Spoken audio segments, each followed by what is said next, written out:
Happy Friday, everyone. Thank you for joining us live for another one of our Scale Up strategies. I'm joined today by Product and Tech Center of Excellence. The joys of going live on a Friday, huh, Ryan? Ryan Polk. So thank you so much for joining me. That's great being here. And so for all of you who have tuned in live, and some of you have listened to these before, or you've gone back and watched it, we're here to talk about Insight Onsite and the role that our centers of excellence play in helping scale-ups, so companies that have graduated from that product market fit startup stage, to really scale and build their business. And that's what the Onsite team does. You know, back pre-COVID, we would be on site with our portfolio companies. But now we're doing it in a digital setting, and some of that is by bringing these insights to you live. So Ryan, again, thank you for joining. And you're one of the newer operating partners here at Insight. And before joining to lead the Product and Tech COE, which we're going to get to shortly, you're actually Chief Product Officer at Carbon Black. For those of you who are listening and don't know it, Carbon Black's a leading next-generation security cloud provider that was acquired by VMware in 2019. So the role of the CPO is somewhat mysterious to many. So let's ground it in reality. Run me through what you were responsible for at Carbon Black. Absolutely. And so, no, I love hearing the language because I think I helped build that message about 4 or 5 years ago around what we were. And so it's always funny to see that when it comes back around in a question. No, my role as Chief Product Officer for Carbon Black is actually kind of an evolution of the role. And it's when you look at the Chief Product Officer role, most of the time we think of it as head of product management, person who drives the product side. My role was a little bit different. I had product management, engineering, infrastructure and operations, support, and a few other groups, including IT, if we want to talk about IT. And in that, you know, I kind of owned the entirety of the product development area. I'll call it R&D. That term has a bunch of different meanings, but I like the term R&D just as an encompassing whole of product, engineering, infrastructure, and so forth. We've seen the CPO role evolve quite a bit. Traditionally, when we talk about CPOs right now, we're talking about a head of product. So my role was probably closer to a COO or a CPTO, or there's a bunch of different names for it. None of them make any sense. Yeah, overarching. As you start to think through kind of the progression of the CPO role, though, it makes sense in the end that your CTO or your CPO, the next step in your career is that overarching position, right? As the company gets through the scale-up phases, gets to the larger side of scale-up, you typically have this perspective that, you know, we need a singular leader to bring product and engineering and infrastructure and operations together. In the earlier stages, having separate leaders and having a strongly engaged CEO is really what you end up doing. And so most of our scale-up companies, when we work with a CPO, it's somebody who's running product management, usually product management, UX, maybe documentation, maybe some areas of support and customer success. There's some blend there in that role. Very cool. Yeah, it's, you know, you've really touched and owned so much. And I'd love to know, for those who are listening in, how many of you have the CPO role? And as my colleague Brandon said, feel free to ask any questions in the chat for Ryan. And so, Ryan, what made you join Insight? You've had such an exceptional career to date. And what made you decide to lead a center of excellence on product and tech? All right, well, so a portion of that is I've had a fun 6 or 7 years. We IPO'd Carbon Black in 2018. We sold to VMware in 2019. That was a great ride. It was really an amazing portion of my career. Before that, I was with a company called Rally Software in the Boulder area. We IPO'd in 2014, 2015, and then sold to CA in the middle of the 2015 or so. And so I've had a lot of experience in the last 10 years scaling companies. And it's helpful to understand what Onsite does to then kind of get to the concept of why I joined, right?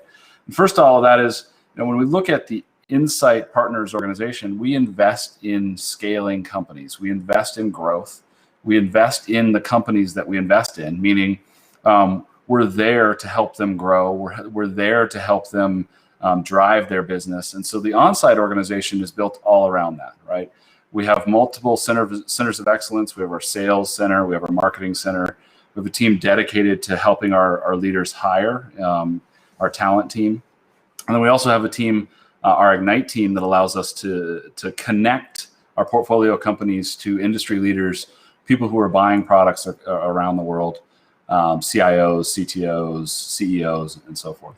My team, the product team, is focused on helping our product organizations grow. How do we scale with the business? Lots of times it comes with us investing in the company.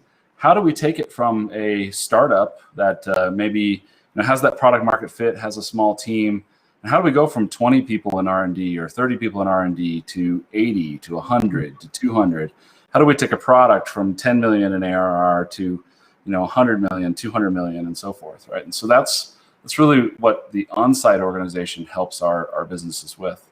I joined because I was looking for an opportunity to work with a bunch of different companies. We have over 200 companies in our portfolio that we work with. I wanted to take my experience in scaling companies and do something fun with it, right? I wanted to actually go work with a whole bunch of different companies and get a good perspective and use that perspective to help people.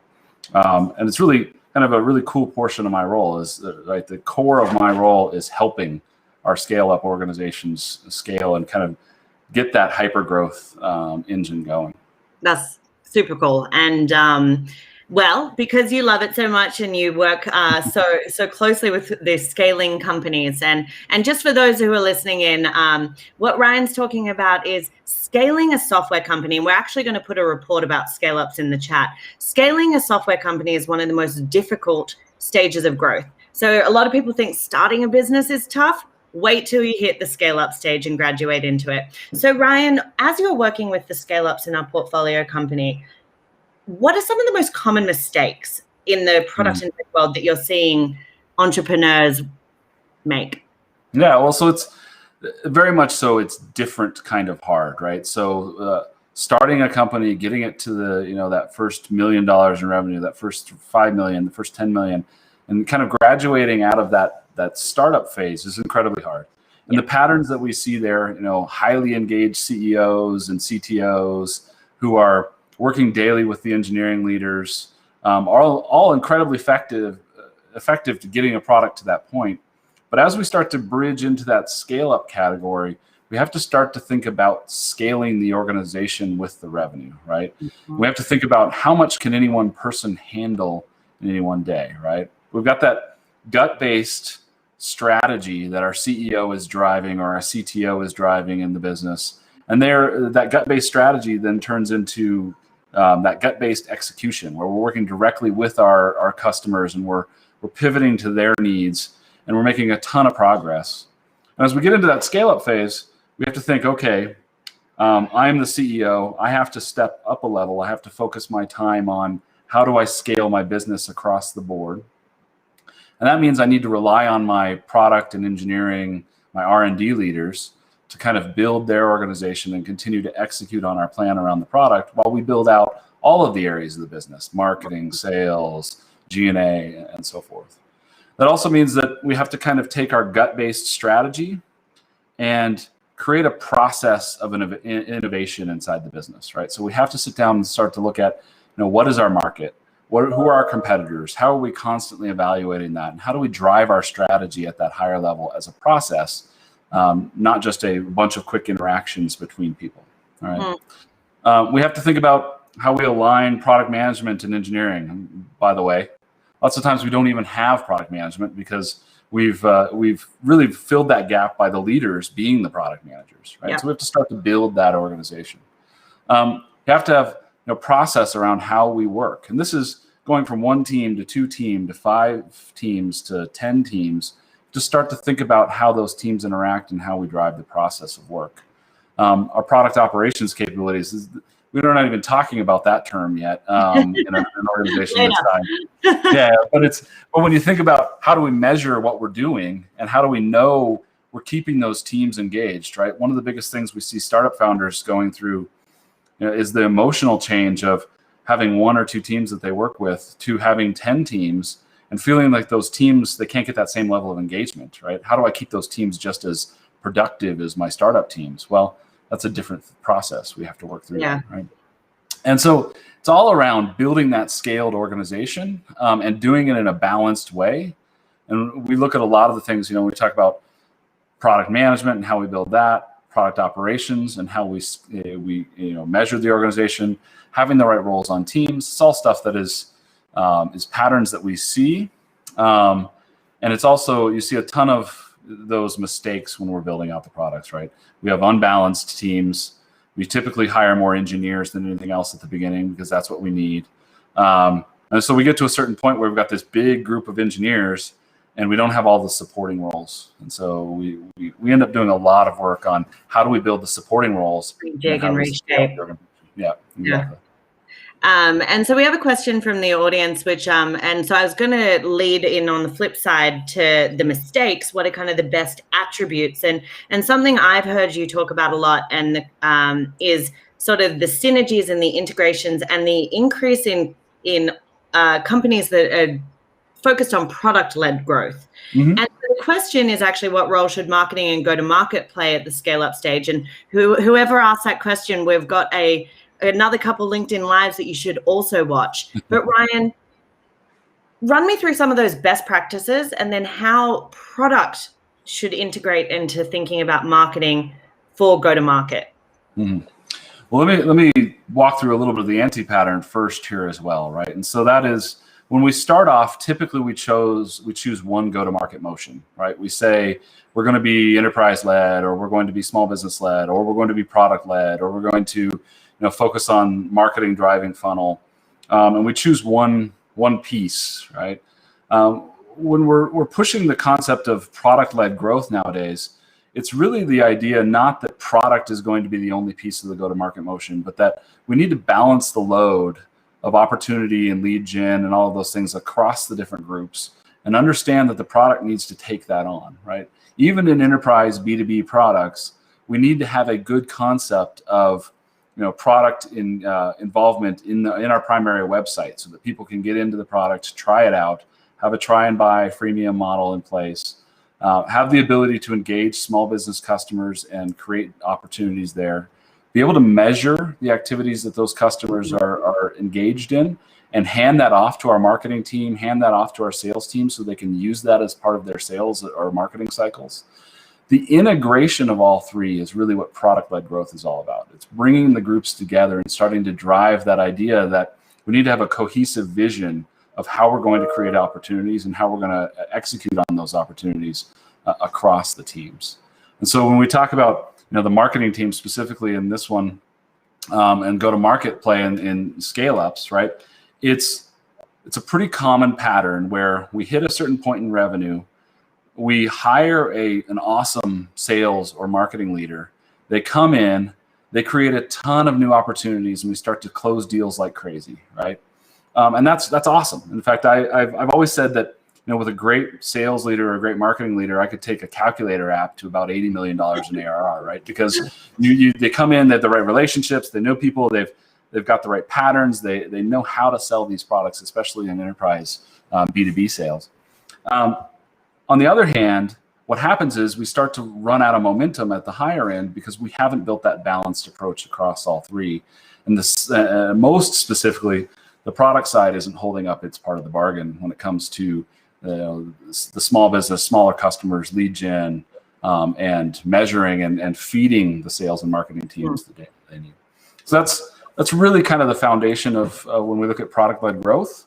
How do we build that in from the beginning? And once again, how do we balance that as we grow so that we're not getting unbalanced into one area or another?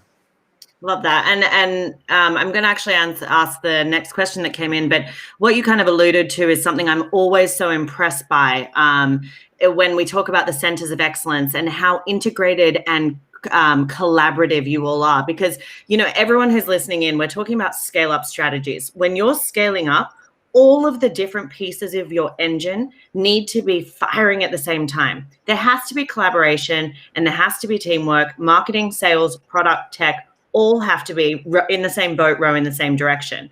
So Ryan, the next question that came through, and I'll read it out for you while you think through the response. Even though entrepreneurs take a huge risk in starting a company, when they reach the scale-up phase, they always fail to loosen up the micro control over the product and their R&D team. Sounds like someone has some PTSD from going through some scale-up stages. But what is your recommendation about outsourcing a portion of R&D development without losing the product vision and objectives? So I think you can even broaden that to outsourcing more components than just R&D as a scale-up strategy. Most certainly, and I would say that I would also look at, the wrestling of control there. So I have a ton of empathy for startup founders, right? We work with founders all the time, whether or not they are the CEO of the business, the CTO of the business. There's tons of different roles that the founders can be in as we work with them. When I work with truly passionate founders, CEOs, CTOs who are heavily engaged with the product, yes, it's very hard to step back, right? Because this is their baby. This is the thing they're incredibly passionate about. One of the first things I look to do in an organization like that is bring in a product leader. I don't really care what we call them. We could call them a CPO at that level. We can call them a head of product. We can call them a VP of product. We can call them a director. It doesn't matter. What I'm looking for is somebody who is a facilitative leader who can step in and start to put some systems in place and start to make some help the leadership team make decisions based on the data that we have in place, right? So their job is to create that foundation of data and start to put some processes and some facilitated activities in place to get control over what's on the roadmap and where we're going, right? That is the first kind of nucleus of being a startup first product management leader, right? You have to be that facilitative leader. You have to kind of check your ego at the door and say, I know that the founders are super passionate about this. Now, how can I focus that passion and turn it into an actual effective roadmap, right? And so that's something that we really look at there. Now, if you can start to focus that passion and create an effective roadmap, you then also have to focus on scaling the organization to deliver on that, right? So knowing that we have to have a good concept of teams and understanding that teams are something that we are continually evolving, and integrating outsourced teams should be something that is kind of thought of early as an opportunity to scale. But if you have a good structure in how you structure the work and how you make decisions and how you get those decisions to your teams, the difference between outsourced and insourced doesn't really matter because you've got that underlying structure of how we steer work. There's a bunch of different things around how you build teams as well that help kind of step in the way of this.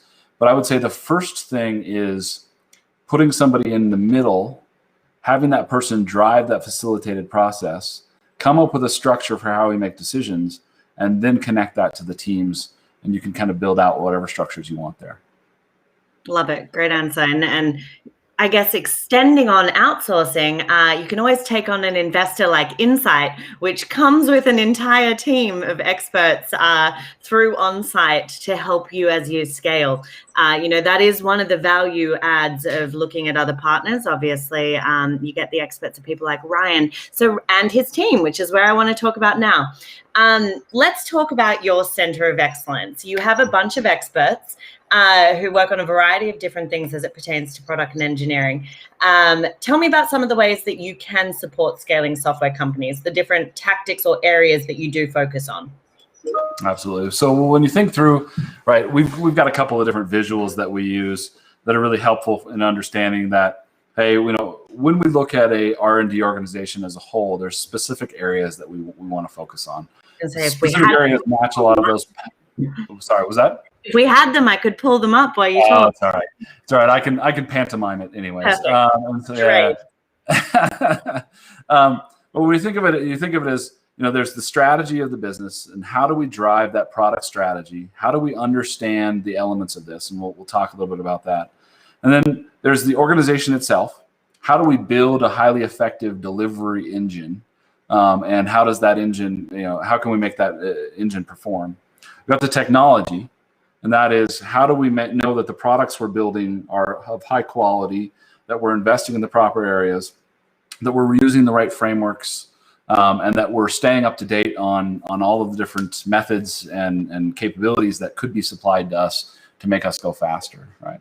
And then underlying all of that, we have this the concept of all of the operational ability. What tools should we be using? What processes should we be using? How should we work together? And how do we measure what we're doing? All right. And so this is kind of that underlying layer.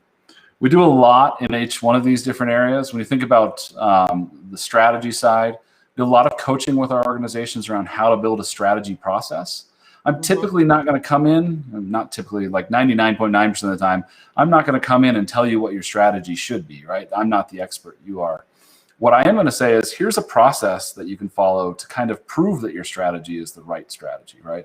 We're a big fan of the playing to win framework, sometimes called where to play, how to win. Across the business, we use that in our sales COE and our marketing COE and in the product COE as a kind of a unified system for strategy. We also will work with teams around pricing and packaging. This is a huge boost for a lot of our businesses, right? Having a systemic way of setting your pricing and packaging, especially when you're coming up as a startup, right? You do this a lot with feel and experimentation and things like that. But as you get to the scale up phase, you really need to have a good, solid concept of a system for pricing and packaging. Yep. So we focus there as well. When you think about org, there's a lot around scaling the organization, building the right structures, having the right people in place. How do we lay out those ratios and then balance the scale and growth of the organization? On the technology side, it's really a good focus. We've got a great team here that can jump in and actually talk turkey around each element of what you're doing, talk about the frameworks that are available, cool new tools that we're seeing in place that you could implement. Other portfolio companies, we've got a great set of portfolio companies out there when you think about the technology side that we work with on a daily basis. And so there's some great advising we do there, jumping in with our CTO, Steve, and we also have outside partners that help with this as well. On the operational side, lots of great products in the portfolio here as well. Think of we've got Gainsight out there that helps with product operations, and we've got Jellyfish, which is a new product in the portfolio that is awesome. So you think through yesterday. Yeah, they're supposed to send me swag. They're new enough I haven't gotten my swag yet. So, think through the underlying capabilities we have in the portfolio. We invest a lot in these areas, and so a lot of our companies are actually aligned with our advising here as well. Totally. And, not only do we invest a lot, we have a robust portfolio, but we talk to a lot more. And so we really see, through all of our diligence in the ecosystem, we really know what best practices and what best of the best technology is. I remember actually my first day at Insight, and I'm learning all the different tools and systems that we had available to us. And it's every piece of software under the sun, but that's what keeps us sharp and on our edge. So you mentioned pricing as one of the areas that you kind of have capabilities and specialties around. Why can tweaking, and this is something that comes up a lot when I'm talking to different entrepreneurs, why can focusing on or tweaking a company's pricing strategy make such a huge difference? Like, I know it sounds logical, increase the price and you're going to increase your revenue. But it is so much more nuanced than that. Can you give me a bit more insight there? Oh, absolutely. Well, so first of all, having a good perspective, of course, on your pricing and packaging capabilities, of course, increases your top line. In lots of cases, if you focus on unit economics, can boost your bottom line profitability as well. Those are the high level messages. Well, what does that actually mean, right? Well, lots of times when we dig in with companies that have done organically priced their products since the beginning, you may have new sales and marketing leaders and product leaders coming into the organization. And we're all looking back and saying, well, how did we get here? Right? We don't necessarily know that path. Not only that, we've probably given quite a bit of leeway to our leadership team, not just our sales leadership team, but our leadership team, to discount our products in a bunch of different ways just to make the deals happen, right? We're trying to grow quick. And so discounting becomes kind of the name of the game. As we start to grow our sales team, as we start to grow all of our teams, though, we need to have structures in place to put rules around how much we can discount, create the leveling of those rules, understand how we're going to manage that process with exceptions and things like that. These are all the basic processes you would build into a scaling sales organization. When you bring in, though, the product perspective on this, on the usefulness of the product, the value to the customers, we start to run some research exercises on this. And we have partners. We also have James on our team who does an awesome job of this. Running this research effort around what should our pricing be, compared to the market, compared to our competitors, compared to our capabilities. And we start to set that line in the sand. That allows us to build all of the rest of our sales processes off that and start to understand even things like compensation models and things like that. So it's at the center of so much of what we do, yet we spend so little time on an actual structured approach to determining our pricing process. And this is what James helps a lot of our companies with. We sit down, we work through this project. It's usually something like a 3-month or 6-month project where we're actually doing a bunch of research with the teams.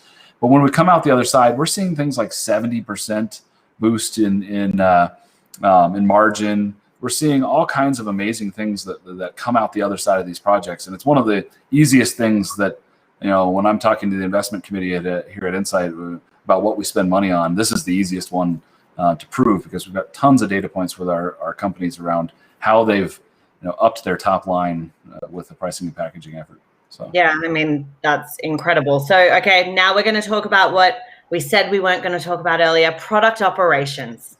One of the most challenging things for startup and scale-up entrepreneurs to get right in their teams. Explain that functional discipline and why it is so critical to the success. Yeah, well, so there's an interesting evolution of this over time, and that is that previously the concept of product operations itself is only a couple of years old, right? Of course, we've had all kinds of different things that we would have called product operations 10 years ago. We might have called it program management, project management. We might have called it, part of the product team. In the Agile world, a portion of it is product ownership or the Scrum Master role. There's a bunch of different things that we're bringing together here. The 4 key pillars: tools, data, process, strategy, right? Tools is how do I run this system? How do I manage this system? It's much more than Jira, right? And in fact, as we start to talk to our portfolio companies, we've got products like Monday, we've got Jellyfish, we've got other products in this area, Smartsheet, that all are competing in this space that are amazing for running your actual business. And so thinking about your tooling is huge here, right?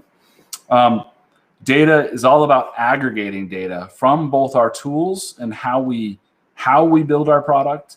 And it's also aggregating data from our customers and making that available across the organization. And so it's really building those data pipelines. How do we know if how well we're building our product, and how do we know how our customers are using our product? That's data in product operations. Process, bringing together a lot of the traditional elements of process. So you think through like, maybe it's an Agile process, maybe it's 2 pizza teams, maybe it's ShapeUp or Spotify model. We think about that core. How do we coach the organization, and how do we make sure that we are working together in a unified way, right? And then on the strategy side, it's really a lot about bringing the data to the strategy teams around what can we build, what should we build, and then how do we drive that as a strategy process and maintain that through time, right? And so, of course, we have product management leaders, we have strategy leaders, but we actually need somebody facilitating those people to make decisions and turning that into a method that actually cascades those decisions to the teams and to the executive team as well. So product operations has become the core of a lot of this. And of course, we start off with a lot of our companies have a minimal product management team. And so when we're looking at hiring, we look at, of course, adding additional product management leaders. But one of the first key leaders you may look at hiring here is a product operations leader, right? As one of those people that can come in and kind of bring together a bunch of these concepts to start to drive your system for software development. Right? All right. Well, you've just stolen my next question, which was you have laid out so many different things that a modern, successful software company needs to think about when it comes to product. So, okay, you've hired you're the CPO of a new company, of a scale-up company. You're really crushing it. You're one of the hottest new tech companies around. And you've just hired your operations person because you just said it's going to be one of your first hires, but you're building out your team. What are you looking for in both the people and the roles as you build out an all-star product organization? Well, so the first thing I do seems a little bit counterintuitive, but first thing I do is actually look at the whole organization, right? Even though I'm most likely the leader of the product team, I need to know that the team I build is going to highly integrate into my engineering team, highly integrate into my operations team. It's going to highly integrate into my sales and marketing teams as well. I need to know what the capabilities are. When we look at the engineering organization, I need to know that I have a structure of most likely teams that I can put a product owner or product manager onto those teams. I need to know that I have an operational capability. So you have to get that lay of the land. Of course, we're assuming here that a lot of these things exist, which is awesome, right? You've been in place as a company. The next thing is my first hire is that connection tissue between product and engineering. I don't actually, to be quite honest, if I don't have that connective tissue, it doesn't matter what I have on the roadmap. And so I'm looking for that team level role, whether or not it's a Valley style 2-pizza team PM, or if it's a traditional style agile product owner, or there's a bunch of different names for it. But what is that product management person who directly interacts with the teams and helps us deliver stuff? How do we get shit done, right? Excuse my language. No, we're allowed to swear. And so that's the first role I'm always looking for inside of an organization. Once I have that and I have that connective tissue, then I'm building up from there. I want to have my initiative leaders, my product managers or senior product managers who own the bigger chunks, right? They're the ones who are driving the bigger pieces. Now, I may align those to a specific product. I may align them to initiatives. There's a bunch of different ways to slice that. But the idea being I need those more strategic people who can own bigger things and work across teams. Then from there, by the way, there's some missing pieces here, right? Because I actually missed some connecting tissue here I should have talked about. And that is, I also need the user experience side of this. I need to have those people embedded into teams. I need to have a solid structure there. I need to have user experience leadership as well, more strategic leadership that can help us design, our overall vision for the product, our style guides, all of the different elements of research with our customers as well.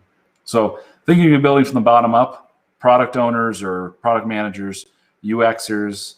I also then continue to go up with my product managers, senior product managers, strategic UXers, and then I've got my leadership team as a whole. At that point, if I've built that organization, I'm feeling pretty good, right? The things I would fill in then would be people who are specifically dedicated to the strategy process. Who are their job is to do strategy research, understand the competition, understand our overall market, and constantly be evolving our view of the market and where we should go. Yeah. And so that kind of helps round out the team, along with then some kind of bridge. Either it's product marketing being built into the team, or a bridge to our product marketing teams and the systems there as well. And so there's a lot as you build up. I start with the connective tissue though, because the most important thing to me is making sure that product, engineering, and operations are all aligned, and that we're able to get stuff done at that level first, and then we'll figure out where we're going next. So I love that mindset, and I lead marketing for Insight, not as a center of excellence, but for the firm. And my view is that I am always for the other groups in the organization. I want to work out what those connected tissues are, and I think that that does truly allow for success. So Ryan, to close us out, what is the most exciting trend that you're seeing in the product and tech discipline that you and your team are really excited to dive into? Because you did mention strategy and constantly thinking what's next. So what are you thinking about what's next? Well, I think we talked through a few of them, right? So PLG, product-led growth, that customer obsession coming to the B2B world is incredibly important, right? A B2B company in the next 5 years, if you're not obsessed with how you interact with your customers, along with then a strong alignment with your sales organization, there's some great examples out there of products that have done this well. Monday being one of them, right? Where we engage with the customer, they can sign up for the product, they can use the product, and then they have actually a sales team that is then engaged with, then taking what they learn about what the customer needs and actually selling them something that they need, right? That's huge, and that's going to gain more and more steam over the next 3 to 5 years. It already has been, but we've now given it a better name, and it's been given some an impetus to grow. Right? Product operations is definitely in that cycle. It's a couple years old now, but it's a concept that is gaining a ton of steam, and it's giving focus to a set of roles that were in R&D organizations that didn't have focus before. And so I'm really loving where that's taking us from an evolution perspective. The product management tech stack, this is something that we've all been piecing together with products out there for years. And so now we're starting to see products kind of fill in this space, and we're seeing a lot of great opportunity there. We look at Jellyfish and some of the other products in the portfolio. There's some really cool stuff happening there. And so thinking about that tech stack and actually being able to drive a product at a higher level than just what is every team working on is a big new shift we're seeing in the industry as well. And so I would say that, we see a ton going on. One of my favorite things right now is really, I don't talk to a single company that doesn't have a strong concept of team, right? Whether or not it's the Spotify model or it's Agile or it's something else, everyone has aligned around this concept of building highly effective teams. And so we've started in the industry to start from the same spot, which is awesome, right? Because that's a great place to start. And you can build all kinds of great structures on top of that. And so if you're thinking about your organization and you're building an organization and you want to become a scale up, think about how you structure your teams first, because that's kind of the core to everything else we're going to be doing with you. So, love it. So for those of you who listened live, we were live with Ryan Polk, who is the operating partner that leads our Product and Tech Center of Excellence. I'm getting tongue-tied today. Ryan, it sounds like you're not busy at all. You're not excited about the future of product and tech. No, but thank you. Honestly, your insights and your leadership for those who are thinking about the next evolution of their product and tech teams is truly invaluable. So happy Friday. Thank you for joining me. And I'll see you soon. Yeah, thanks. Thanks, everyone.